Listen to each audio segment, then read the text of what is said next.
係啊。尋日我同 Sally 去試鏡啊嘛，咁啊去試一個相機品牌嘅一個電視廣告咁樣。咁其實都有好多人一齊去。都有好多人一齊去嘅，咁啊，咁咧就咁，但係咧即係響試嘅時候咧。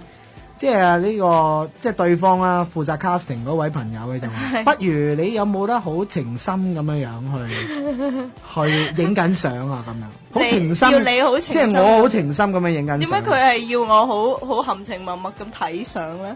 含情脈脈睇相，你女仔唔同啊嘛。佢要我睇你喺度睇啊嘛，咁我喺度影你，我咪好情深咁樣影你咯，明唔明白？咁你咪好甜蜜咁樣睇相咯。成件事已經有個流程㗎啦。咁但係咧，佢用我好情深啊，情深咁樣咧。咁但係我盡量情深㗎啦，已經當其時，我都好情深咁樣影住，嗰個都係女仔嚟嘅咁樣。咁我影住佢，但係。即係你向住個鏡頭好情深，我向住 casting 嗰個人咯，係咯，咁好情深對住佢影相，我已經用盡我渾身解數冧爆女嗰啲咧，嗰啲眼神啊，已經出晒嚟㗎啦，即係但係對方都感覺唔到。冇辦法啦，你俾女溝慣啊嘛。唔係啊，佢都係繼續 keep 笑啊。